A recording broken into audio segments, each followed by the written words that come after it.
What's up, everybody? My name is Zack Psioda, host of the HVAC Shop Talk podcast. And, of course, you're watching the HVAC Shop Talk YouTube channel. What's up? What's up, my few fans out there? Devout fans with no name. HVAC Shop Talkites. Let's call you that. It's insulting.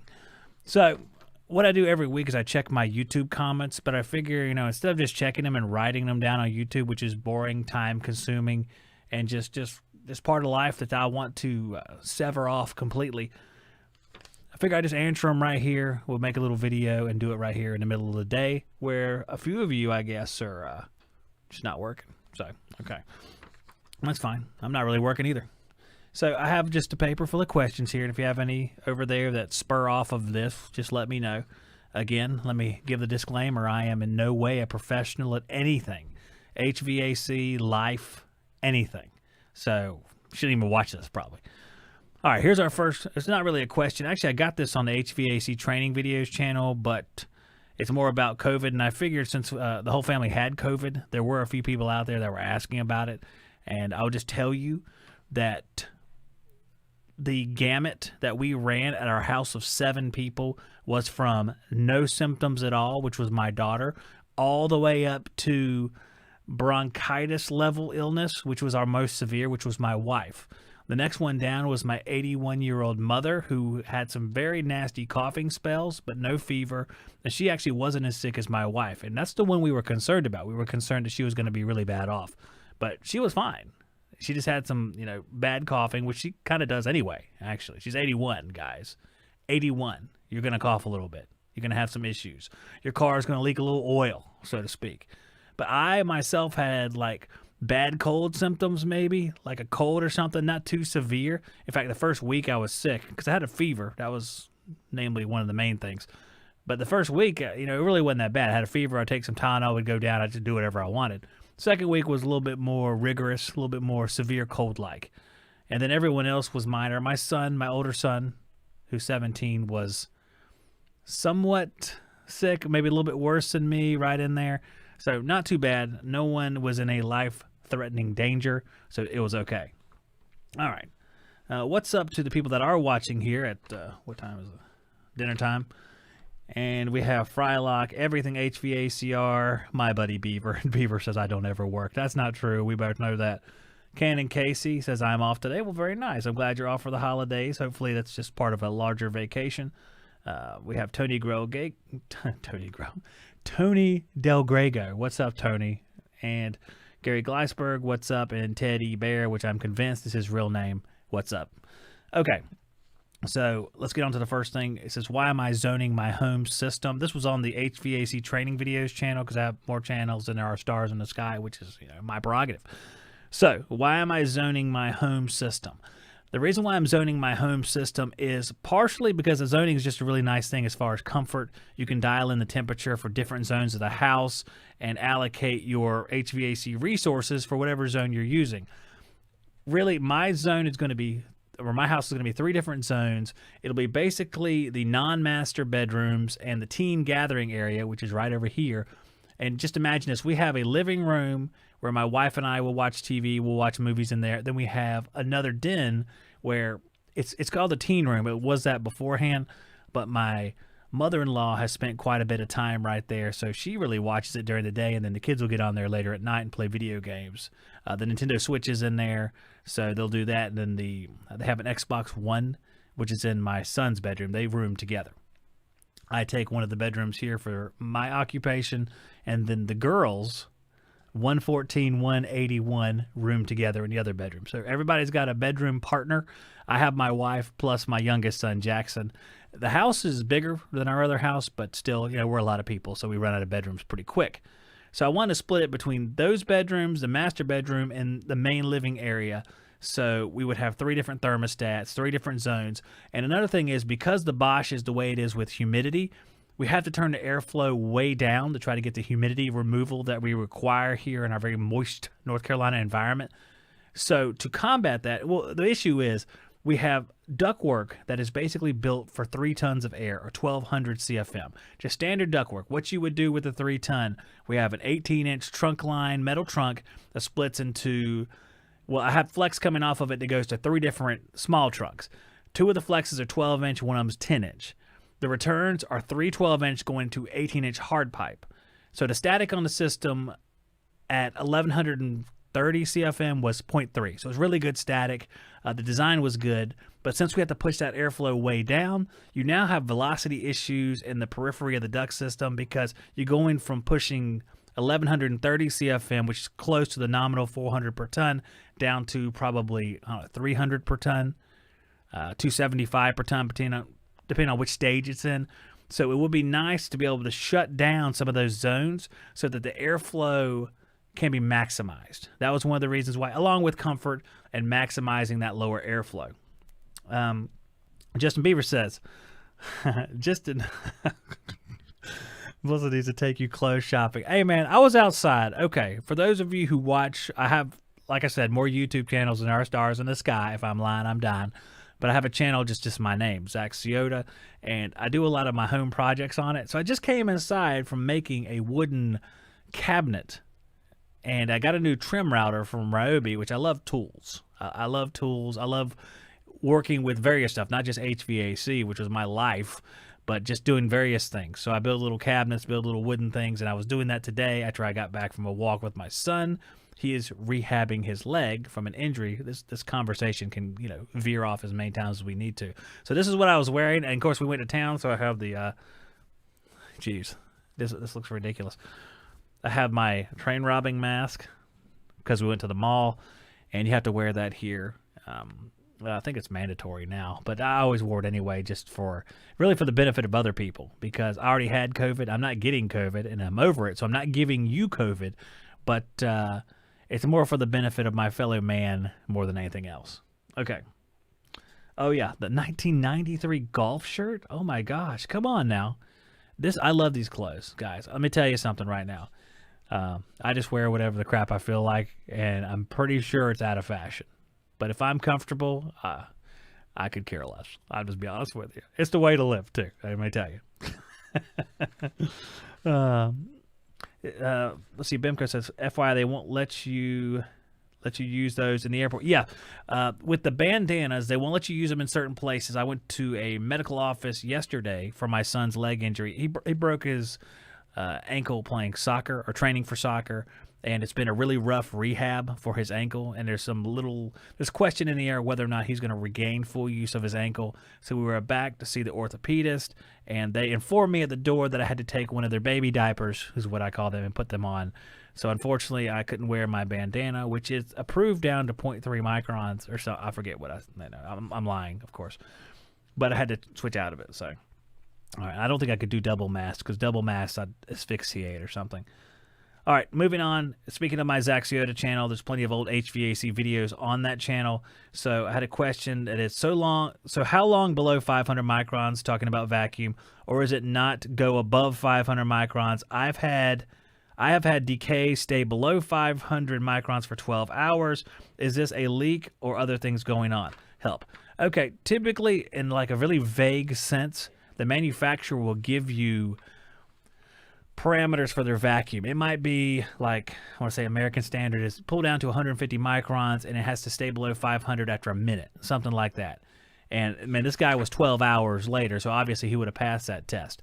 I have done experiments, I don't remember which channel they are, where we fooled the BlueVac app into saying something passed that had a leak in it, and you're not going to be able to prevent that. If there's a very, very minute leak, the vacuum may look good. That's just the way life is. It's not fair, and you're going to figure out eventually that you have a leak. But really, within 99% certainty, if you just follow the manufacturer guidelines, pull it down to that low micron level and let it rise, whatever they say to.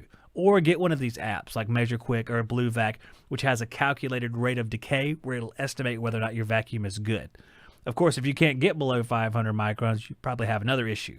If you got down to 1,000 but it's stalled, it's likely moisture or flush, as I found in the past. Make sure that flush is gone, and don't use the whole can on one line set. It's another tip. It gets logged up in there, and it takes a while to boil off all the flush. And of course, you trash your vacuum pump oil, so you end up not being able to pull down to 500 microns, not just because the flush was fouling things up, but because you fouled up your oil and now it needs to be changed. So you look at your oil. If it looks all milky white, you need to change it.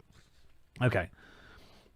Let's see. Pull down to 300. Don't rise above 510 minutes. What Beaver said. Yeah, I mean, that pretty much I think would pass everybody's test. I mean, if you're not rising above 510 minutes, I think as far as what's in the books, a lot of times you'd pass a test. Now, I'm speaking about just standard residential stuff. That's my whole world, standard residential stuff. I don't go into, mini splits may have different things, but the ones I put in, which were small single-phase mini splits, I mean, the instructions were more vague than that. It was literally, I've had them that say, pull a vacuum for a few minutes and you're done. It's like, okay, all right, well, that's like going back in time. But for most stuff, they'll have it written in there. It'll be something just like what he said. Pull it down to 300, 250, whatever number they say. And if it doesn't rise above 500 in a few minutes, you're good to go. All right, let's get past that. Like I said, just get the decay test from BlueVac, and it'll do the thinking for you. And that way you'll know, according to them, because there's a lot of bright minds out there at BlueVac. I'm trying to remember the guy's name. The guy who owns BlueVac or AccuTools is Dennis Cardinal. He's a smart guy, knows a lot about vacuum. I called him on the phone one time with an issue, and he solved it so quickly I was spinning. And he was very confident about solving the issue as well. All right, let's see. Standard. Yeah, that's a standard practice, Justin Beaver says, in Chickasphoke, Georgia. I'm surprised they even pull vacuums there. I mean, I don't even know what to say. I don't even know if 410A's made it down to Chickasphoke, Georgia. I think they're still using R22. That's the law down there. Okay, this one says on residential work, and he's referring to a job I was laying out. I was laying out this old house to redo what was in the crawl space and put it up in the attic. On residential work, looks like terrible work. Thanks for doing it so I don't have to. And keep doing nice commercial work. Yeah, that is the world of residential. You will get into some real stinkers, especially in certain parts of the country. Like where I'm at, I'm in coastal North Carolina. You'll get into an area where you either have a tiny crawl space and no attic at all. You have to put a machine in we do a lot of package units. There's a lot of ductwork, rectangular ductwork, like your 10 by 8s, 12 by 8s, stuff like that go into crawl spaces that are maybe 14 inches, 16 inches tall, because you need X amount of space below your ductwork in a crawl space.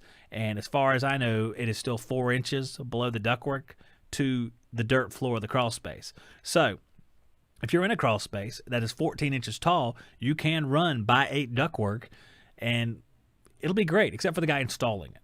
So there's a lot of that stuff right there. So that lends itself to that whole commercial is better for a lot of people. They don't like getting down there. Now there's negatives about commercial work as well. I didn't like the whole interacting with people in commercial work. I know not the interacting with homeowners, because that's one of the benefits of commercial work, but the whole process of you have to take your bag and go check in somewhere, then crawl up 10 ladders to go somewhere. I just never got into that. I wasn't a fan of it. I guess I've been stuck in residential pretty much all my life. So that was one of the main reasons I guess I just like residential. Plus it's the devil I grew up in residential, so moving to something else was also like a new experience. It was different, so I was getting used to that. Okay, let's see. Oh yeah, they're doing their vacuum test in the chat over here. You smoke 2 cigarettes and you're golden. That's right. And the pump goes from to you're good. Yeah, and everything HVACR is right. He says it can be a pain, but such is life. And it's really what set of negatives do you want to pick? Because whatever you pick has its own set of negatives. Residential definitely has some big negatives, as the commercial guys will tell you. But it's just whatever you want to do. Okay, there's going to be things you don't like to do. Unfortunately, it's part of life, and that's just you got to pick the lesser of two evils in your own mind. Let's see. Okay, I had one on an ECM motor changeout where I put in a PSC motor. I get a lot of questions on this one, or a lot of comments. There's a lot of questions about it, and there's a lot of people saying, how wrong are you, basically, talking about me. It says, on ECM motor retrofit, why didn't you check to see if the motor was good and just the module was bad? I just bought the module after testing and showed the motor was actually good and only cost me $184 and not $300 to $500 for a whole new motor. And that's $184 wholesale cost to him. It's not the cost to the customer or anything like that. A lot of times when I do these switches from ECM to PSC, it's because they were put into hellish conditions that they're going to continue to fail. In fact, some of them, and one of them I got a comment on, I don't think it's a different video than this, where the guy's like, I could have done the module change out like 3 times in the time you did the video. And that's absolutely true. You could have done it 3 times because changing a module is easy. Sometimes you can leave everything in place and just slide the screws out, change the module, and put it back into place. The issue was on some of these motors, especially the X13 motors, there is repetitious failures. They'll fail over and over and over again, especially if they're put in adverse conditions, which a lot of times they are, because a lot of times things aren't installed properly, and just because people don't install things properly. They get a system, especially it's a package unit, that the one I'm talking about. They install it on existing ductwork without properly evaluating what size that ductwork is and what that new unit will go through being connected to that ductwork. And it's pretty common. You change a system out without really evaluating the duct all the way. It happens on split systems, happens on a lot of systems. You just swap it out. The other one worked. Why wouldn't the new one work? And there's always issues with going from PSC, because a PSC motor against high static is just going to slow down, push less air, and pull less amps. ECM motor, it's going to try to meet a certain criteria. Its wattage is going to go up. It's going to run colder. And some of those circuit boards, they don't like condensation and cold, obviously. So there's a lot of failures in that area. PSC, being a dumb regular motor, is advantageous in some of those situations where, I mean, they're put into a bad situation. It's advantageous when you have an improper install because it covers up some of the issues reliability wise. It doesn't get you much more airflow. In fact, it probably gets you less airflow compared to most ECMs. There's some of those X13s I call them, they're wussy motors. They're really wussy. Let's see. Just gonna stop and look at the chat. It says you can put off a residential call that comes in at 1 a.m. This is my buddy Beaver. Can't do that when it's commercial reefer and they got $80,000 on products. And that's absolutely true. With residential, lots of times people would call me and it's like, it's 61 degrees outside. There's not a no heat temperature. Now there's certain parameters where you got to help somebody, because in residential, everyone's got a baby or an elderly person. These people they come out of the woodwork whenever they have an issue. You could have a 25-year-old man living at a house, but when his AC breaks down, that house is full of orphans and elderly people. And sometimes you just got to say, hey, you know what? You can survive till tomorrow. You're going to live. And be like, I'll call somebody else. I'll say, well, good day, sir. I mean, that just happens, you know. All right. Let's see what we got here. This is just, I forget what this is on. I think this is on one of my videos where I just explained the causes of low superheat. It says, today I went to a system with 109 PSI suction and 1 degree of superheat, R22. It was mismatched by a full ton, which is a problem, depending on which way it was mismatched. And let's stop there. Let's talk about that.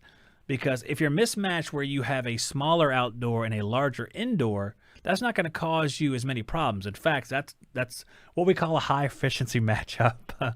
Nowadays, and for the last, I don't know, 20, 25 years, it happened a long time ago too, they will put that matchup together. Small outdoor, meaning like a 3-ton outdoor with a 4-ton indoor, to increase efficiency, because it raises the suction pressure and lowers the compression ratio of the compressor, which makes the system more efficient.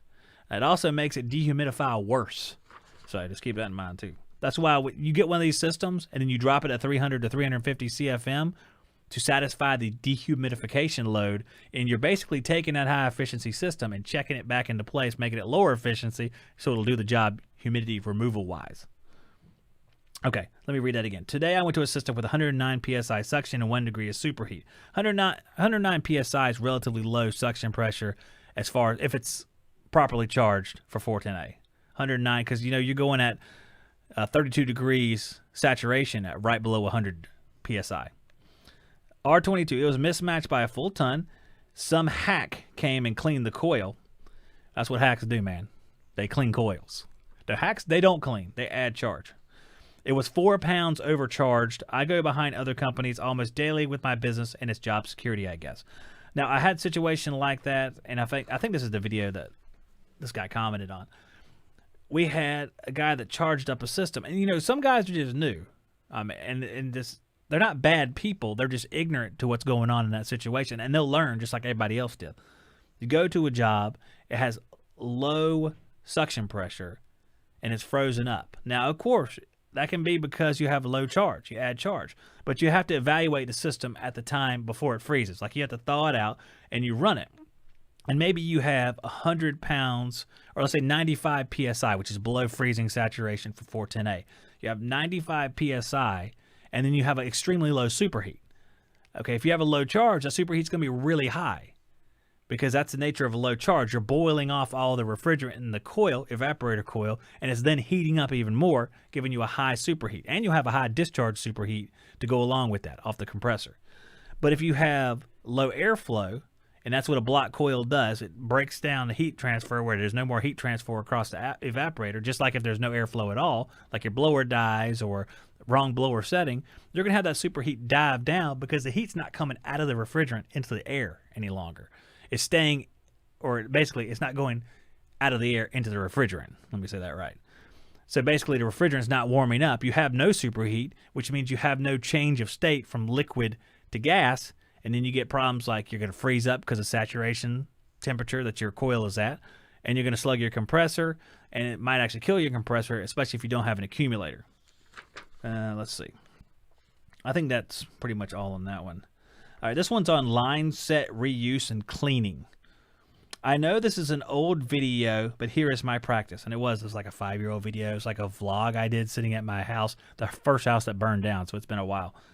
If the old lines are brazed and sized properly, I reuse them with no flush, just nitrogen purge. Now, I don't know when he says if the old lines are brazed. I can't imagine he means if the old lines were zoom locked. He wouldn't do it because it really wasn't a thing back then. If here he is. If soldered joints in multiple places and kinks, I replace it. So if someone uses soft solder, this guy says he replaces it. And soft solder, guys, a lot of people know this, that like Stay Bright 8, the tensillary strength of the bond after you braze is stronger than a braze joint. After you solder, stronger than a braze joint. So if you use Stay Bright 8, that joint is actually stronger than a braze joint.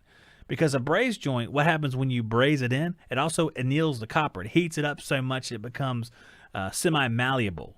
You've seen people heat up a copper joint and then they can bend it. Like even like ACR hard copper, you can bend the hard copper. So in that way, if you anneal copper, it's weakened. So in that way, that Stay Bright would then be superior to like a braze joint in that way. Let's see.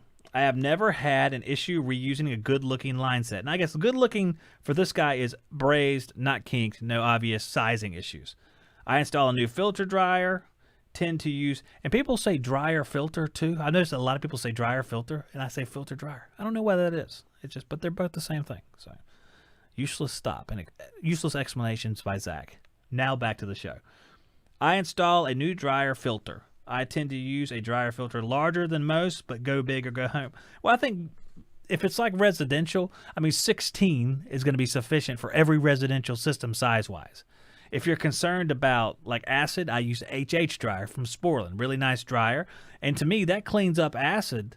And I haven't had to use even like the acid scavenger acid away. The HH dryer does a pretty good job within reason. If there's an excess amount of acid in the system, that might not be all you need to do. Or you might need to change it over and over again to get the acid out. But if I agree with this guy, I would typically keep a line set if it was sized properly. In R410A to R22, typically the same sizes for the same. It's Curtis Bowers. Email me to see if I'm sick or Facebook messaging me. Sorry. I keep a line set if it's proper size. I would blow it out with nitrogen just to make sure there's not a, like a cat in there or something like that, something big. And I would obviously change the dryer. Some systems come with a dryer like Goodman's internal dryer. So I would agree with this guy. That's what I would do. I think that a lot of times when I use flush in the past, I used it improperly or used too much flush. So I think when guys say they prefer flush, and I would disagree with them in the past, I think a lot of that was the fact that I wasn't using it properly and I used too much of it. So it may be just fine. It may be just great to use that stuff. I just had a really sour taste about flush based on some of the experiences I had after flushing the line set, trying to do vacuums, and it's probably my doing. And I got schooled on that to a certain degree by, Matt McKinney. Matt McKinney, a couple years ago on a podcast, where he says you don't flush out some of these components. Like you wouldn't flush out a condenser because there's just too much stuff in there and it just gets logged up. It's for the line set. You do a change out, it's for the line set, which is, we have probably tried to flush more than we should have. And I can remember some stuff in my head from an acid or a burnout compressor where we tried to flush out the rest of the condenser and it was nightmarish. It was a huge mistake because we were ignorant to what we were supposed to do. That's the reason why. All right. Let's see. Goodman, retarded design. Yeah, the dryer being in there. It's something when I first started, I was like, oh, I don't care. But now that, after you change a whole bunch of dryers or make a repair where you need to change a dryer, especially when that repair is not in the condenser. I mean, a Goodman unit has a technician going, well, I don't want to do this. I'm just going to leave it. And you really can't blame him because why would you want to do all that extra work to change a dryer? You can add a second dryer, but that doesn't seem like a good idea either. And so Goodman, I don't know who else does that. I think Train does that. I don't know if they still do it, but they used to put dryers in the equipment. They used to put those little black dryers, and they used to have that little plastic hook they would hang on, or they would mount them against the side. I don't know that they still do that. They might have a separate one now. So I don't know who else does that, but yeah, I definitely think that could be improved upon. All right. Happy Curtis, you're in the chat. No, I'm not sick. Not sick. I've been working. When you called me, I was outside making a bookshelf. Let's see. This is, okay, it says have an untertherm furnace, which I'm assuming is Intertherm, which is a Nordyne Products electric furnace, will run and heat, but then stops. So, okay, this Intertherm electric furnace is running and heating, but then it just stops heating. Will not restart unless you turn off the breaker and turn it back on. Then will run a while and have to do the same thing. Any ideas what may be wrong? Okay, so let's look at this one more time because we kind of have to guess, see what's wrong with this. It says, I have an untertherm furnace, which is Intertherm probably. I don't want to make any assumptions, but I'm pretty sure there's no untertherm furnaces. Will run and heat, but then it stops. Will not restart unless you turn off the breaker and turn it back on. Then will run a while and have to do the same thing. Any ideas? So since it's stopping, what it sounds like it's stopping midway through the cycle, there can be blower motor issues that will cause the blower to stop, because if it was just one bank of heat strips, this guy wouldn't know the difference. He wouldn't know that it has stopped heating. Now, any of the relays in there can stick or have issues, but typically once it's in motion, you're not going to have an issue.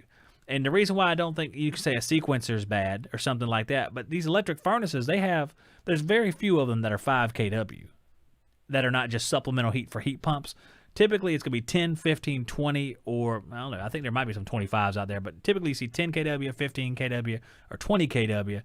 And to have something breaking mid-cycle that somebody, which I think this is a homeowner, is going to identify, to me it must be a failure that'll affect all that stuff. And not one single sequencer will cause it to be like, oh no, something's wrong. Unless it's like blower related. And this guy resets the breaker and the blower's like overheated, but by the time he does it, it's fine again. I'm not sure. That's just a best guess. I see if you guys, Jimmy Barlow, high or low pressure in this. And okay, Beaver says high limit. John M says high limit. If you have a high limit in electric furnace, typically they click on and off. They'll go on and off forever. So the homeowner might not even notice unless the blower just significantly is just dead.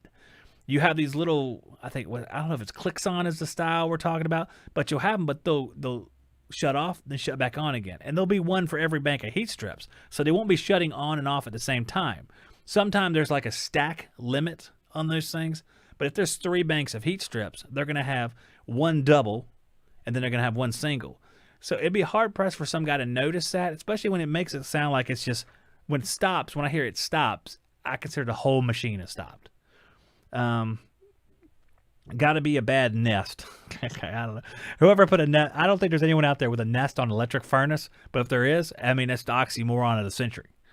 Bad ground. There could be some some janky electrical stuff. Absolutely. It could be some janky stuff. But it sounds like if it's killing everything, it sounds blower related to me. And that's where I would have to start. Because you have some blower motors out there that aren't just like a regular failure that just won't start. You have some that'll run X amount of time. They'll overheat. You can actually see the amp draw will go up on them. And then they'll die. And some guy will go flip his breaker thinking the breaker cures everything. And it comes back on. Could it be gas? And you know what? It could be gas. I never think about it being a gas furnace because they're so rare here, and I don't know where this guy is from. Let's see if there's any clues here. And he says breaker, and I'm thinking electrical, but absolutely it could be gas, so it could be a high limit, but the blower would stay on. And it sounded like everything was shut off, but we get incomplete information on this stuff. So if it ran like a high limit situation where it locked out, but the blower stayed on, and maybe the inducer stayed on, I'm not quite sure how the intertherms do it. But that's a good point. It could be a gas one. So you know what? This guy might not have paid his gas bill, and it just locked out. There's stuff like that. Because if it's an intertherm electric furnace, I'm guessing she's propane too, and that sucker's probably an empty gas tank. That's a good point, Beaver. I never thought about that. I only worked on one gas furnace in a trailer, and it's a beast. They have this huge barrel-style heat exchanger, and it reminds me of an oil furnace, just how large and girthy it is, and the evaporator's underneath it. So, Jeffrey Arnold says, bad module. I don't know how, I'm sure there's an electric furnace or trailer furnace, since we're talking gas or electric, that has ECM motors. I don't know how common a full variable speed motor would be on that. I had never seen one, but then again, I haven't looked at them in the last couple of years, so they definitely could have come out with one. Let's see. Kangaroo God says, Intertherm will lock out for 3 hours with 4 limits opening during one heating call. Now, Intertherm will lock out. Now, which system is that, Kango? Because on every electric furnace I've ever seen, there's no smart or intuitive capacity to lock out the furnace. So you must be talking about gas. I'm guessing it's gas because it's not the electrics that I've seen. But to be fair, the electrics that I've seen are often older than dirt. So gas units, okay. Now that makes sense because I know they have like an integrated furnace control on the one that I worked on. So I can definitely see it having lockouts. And that would actually indicate that it's not the electric version that we're talking about. Just tunnel vision on my part to think that. So they have boards now, Zach? Good grief. How long have I been gone where the electric ones have boards?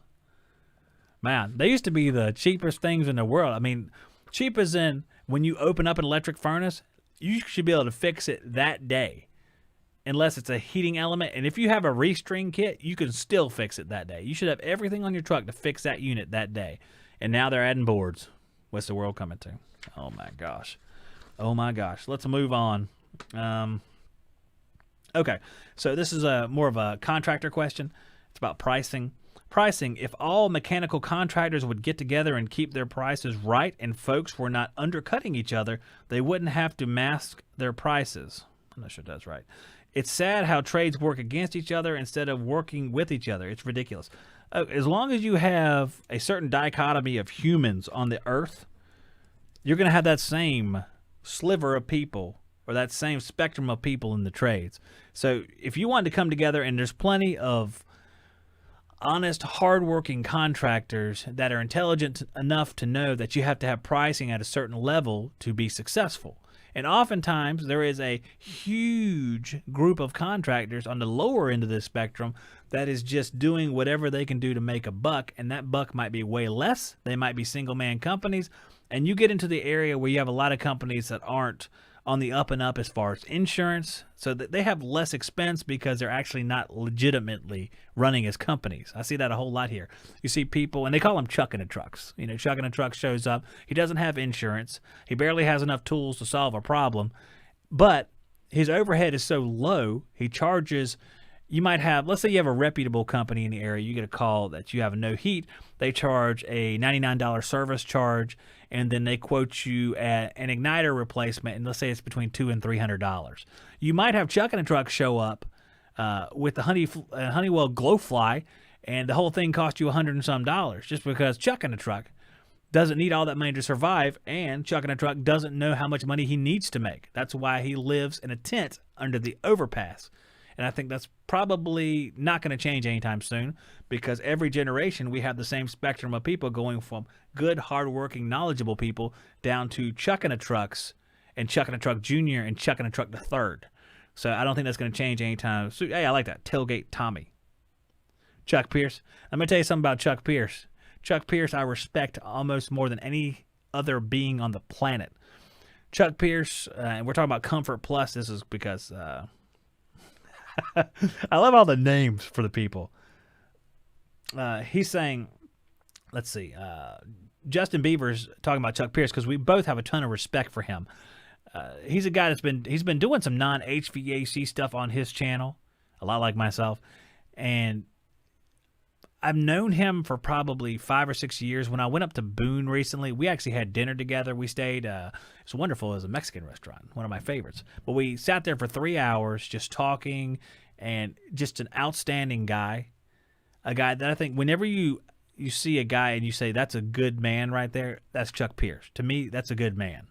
And if you're not subscribed to his channel, you're not just going to get HVAC. You're going to get someone who's humble, knowledgeable, unassuming, and just a great guy to watch. And his accent is thick Tennessee. So it's a lot of fun, man. That's not right at all. I shouldn't have tried that. But he's a great guy. So that's Comfort Plus HVAC. I don't have the specific channel, but you should be able to find it with that. He's really, really good, and we have a ton of respect for him. Joe, I like Tell Like Tommy. Josh, the rag picker, that's pretty good too. John M said thoughts on trained brand units 14 and 15 SEER. Now, the thoughts I have on trained brand units, if we're talking about just like because they don't do. Let me see, what is it? The Builder series, what they used to call them with the slant fins. They don't make those anymore because I've been out of the game a little bit. But the trained 14 and 15 SEER units that I had last put in within the last few years, I thought they were pretty good. I mean, you could tell that the parts in them maybe not domestically sourced as much as they once were. I don't know if that's accurate or not.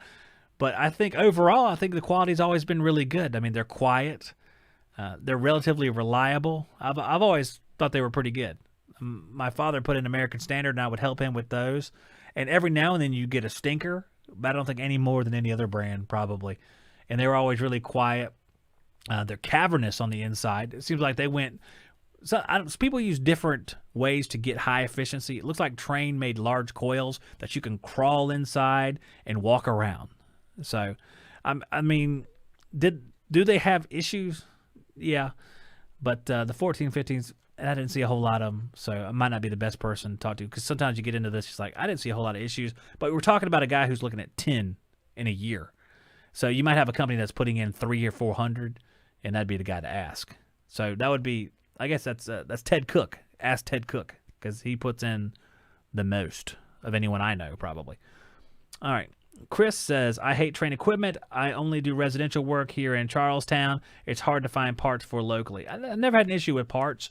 We worked through Yandel Witherspoon, which would give us Trane parts or American Standard, and they would do warranties for either brand. So that was always easy. The main thing with Trane, I think, when servicing was the high price of some of their stuff.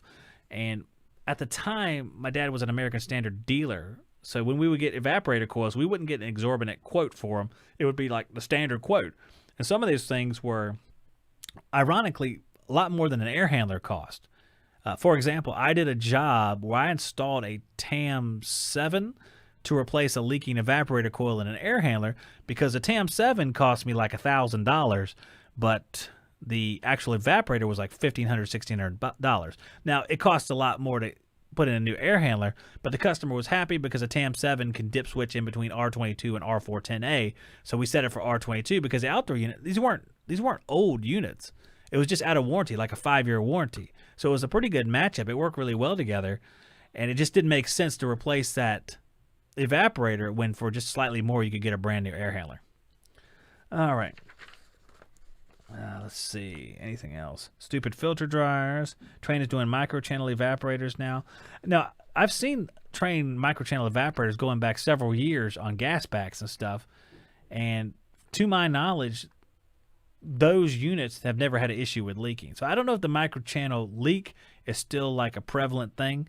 I didn't see a whole lot of them. There are a few Nordyne, some Trane, and that's it. I never saw York ones like that. We always had heat pumps, and they were tube and fin coils. All right. Let's do the last one here, and we can get away and get out of here. Go have some dinner. All right, this was this was my comparison on the Smart Probes I did like a year or two ago. So what's the purposes of you walking a mile away from the unit you're troubleshooting? If his words, damn tool can reach 100 foot, that's good enough for me. I've been using my Testos for 2 years with no issues. Don't need to fork out $600 for a field piece or the UEI. I'm pleased with what I paid my Testos for, and they're working goat. Okay, in the area of Testo, which I assume he has Testo version 1 probes from the sounds of this, Testo version 1 probes have the worst connection distance of anything besides do Refco probes. And no one has ever bought the Refco probes. Literally no one's ever purchased one before, except for me. And I gave them to Brad Hicks, and they broke. And not because of him, because they are awful. So, field piece probes of this group, field piece probes is going to be by far superior to Testo in distance. And Testo, the only thing they have that field piece doesn't is a wider selection of stuff. But it's short range stuff. And some of the things that, who cares if it's Bluetooth? It's like a vane anemometer as the 410i. I just get a vane anemometer that I can see. You're not walking away from a vane to go do something else. But distance on some of these things is important. Like the Testo, there's no way it gets 100 foot. It gets 100 foot in a vacuum of space maybe. But most of the time, I could get about 10, 15 foot, and that was all I got of the Testo. Even the version 2, or generation 2, it wasn't very good compared to the other ones, which was what this video showed. I don't know if he was agitated by that, because it was a straight-up test. I've been using Testos for 2 years with no issues. 2 years means version 1. But, I mean, the UEI had way more distance than Testo. Field Piece had a little bit more than the UEI. And they all have advantages and disadvantages. But if I had to pick one of them, because Testo doesn't make a Generation 1 anymore, so you're paying $300, I think, either way, I would go with Field Piece, because Field Piece is nice. Actually, I'd love to go with iConnect, but no one's going to pay for that. And no one wants to pay for that when Field Piece does 95% as good. No one's going to pay an extra $1,000 for 5%. It's just not feasible, and it's not smart. So, let's see. Field Piece is nice. Let me see what the comments are, guys. Everyone has trouble with microchannel. I mean, I never had trouble with microchannel. I really didn't. But my experience was limited. So it's just like the train question. I could see 10 coils and they don't leak, but someone who sees 500 a year might see 50 leak. I don't know. Testo has the worst support. Frolic says the first generation probes are not good, which I can attest to that. I mean, distance-wise. I thought it was cool, all the different probes that they had. I thought that was neat.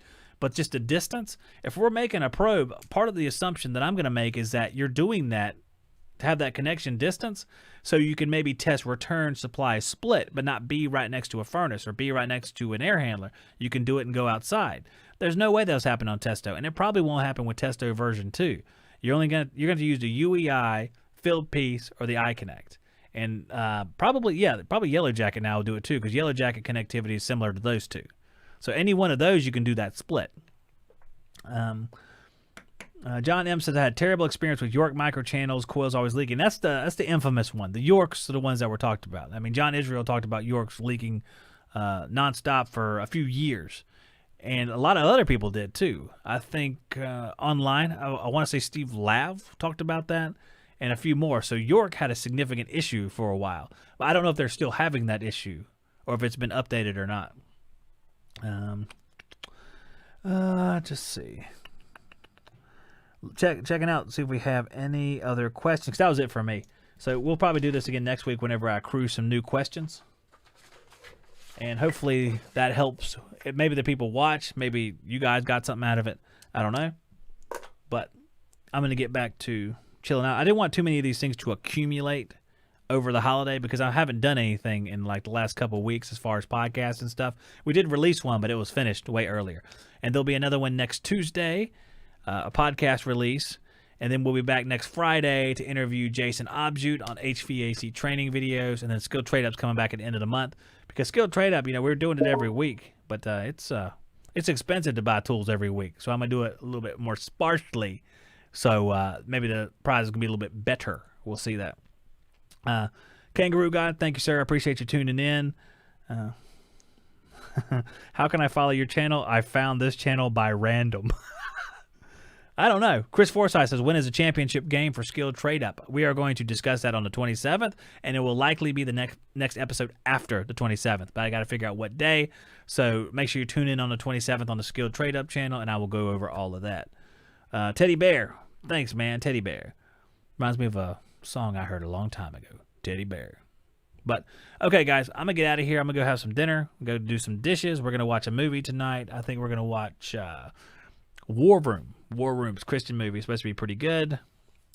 And I hope you guys have a good evening. Enjoy the new year. Be safe. Don't drink too much. I know some of you guys will be drinking all night. Miss the whole new year. I know several of you be like, yeah, I've done that a few times. I drank so much I woke up and it was like, New Year passed, bro. I'm like, dang it, brah. All right. I'm out of here. Have a good week, guys. I'll see you next week. If you need anything, you can email me at hvacshoptalk@gmail.com. Take care.